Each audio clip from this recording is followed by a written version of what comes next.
Hi, I'm Mrs. Linsmeyer, and today I'm going to read you Otis and the Tornado by Lauren Long, read with permission by Philomel Books.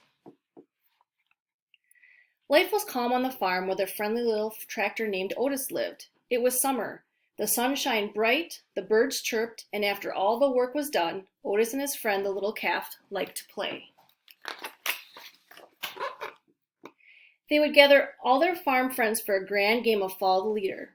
They would take turns being the leader as they marched along. Otis would go first, put, puff, puttity chuff, followed by the little calf, who would bound ahead, bawling all the while. Soon the horse would trot to the lead with a neigh, neigh, as his hooves clip, clap, clapped. Finally, the ducks would waddle to the front with a chorus of quack, quack, quack, quack.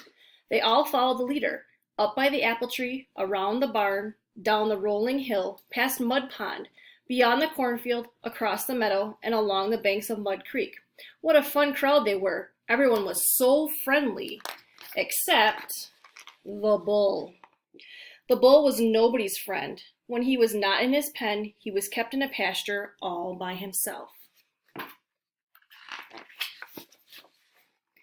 If any of the other farm animals got close, the bull would stand at the fence and snort and snarl and huff hot air. Suddenly, with a burst, he would run back and forth along the fence. Then he would stop and glare at them like a statue, never moving a muscle except to flare his nostrils. The bull did not like anyone, and everyone was afraid of him. Once Otis tried to make friends with the bull. He took him a shiny red apple from the apple tree and invited him to play. But the bull snorted and snarled and glared at Otis. Then he stomped his hooves in the dirt and charged. The bull slammed into the fence just inches away from where Otis stood. From that day on, Otis stayed clear of the bull altogether. One day, the farm skies began to swirl and turn dark. The winds blew and the rain came down. The animals in the barn grew restless and jittery. The skies tumbled and turned and tumbled. Otis didn't mind the rain, but there was something different about this storm that he could feel deep down in his pipes. All at once the wind stopped blowing, not even a breeze, and the rain disappeared. The sky turned a strange shade of green, and the farm fell completely still. The only sound Otis heard as he puffed toward the barn was the farmer shouting in the distance, "It's coming fast! Get down in the cellar!" The farmer was in such a hurry that he had no time for the animals. What was all the fuss about? Otis wondered. Then he turned and saw something that rattled his frame and shook his fenders. A tornado.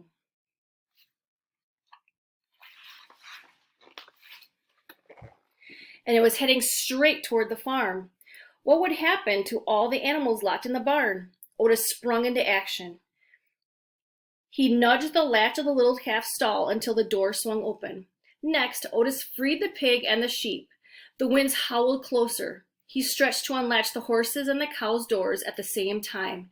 Click, clack, the animals were free. They followed Otis out of the barn and into the swirling winds. They followed him down the rolling hill, past Mud Pond, beyond the cornfield, across the meadow, over the bank, and down into Mud Creek. Tucked down at the lowest part of the farm, Otis, the little calf, and all of their farm friends felt safe. Otis sighed with relief. Now they just had to huddle together and wait it out. But just as they squeezed close and tight, Otis heard an awful bellowing cry. The sound of a large creature in trouble. The bull! He was locked in his pen. From the safety of Mud Creek, Otis saw the tornado speeding in the terrified animal's direction. Lightning crashed.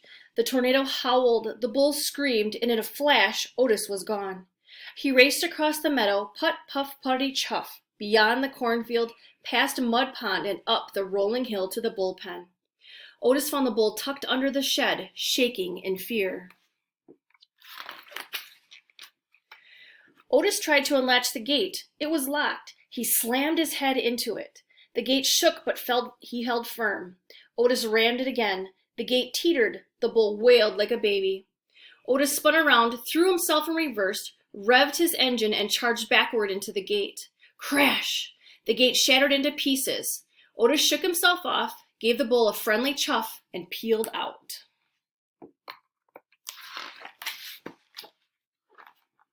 The bull followed Otis down the rolling hill, past Mud Pond, and beyond the cornfield. The tornado roared like a freight train as they crossed the meadow, and just as Otis and the bull dove for cover over the bank and into Mud Creek, the tornado touched down, narrowly missing them. Otis, the little calf, the bull, and all the farm friends ducked their heads and closed their eyes. They'd never heard such a fury or felt such a rage, but they were all safely tucked down in Muddy Creek's bed at the lowest part of the farm, and they stayed huddled there until after the tornado had passed. They came out only when it was calm and the sun shined bright and the birds began to chirp. They found a farm that needed great repair.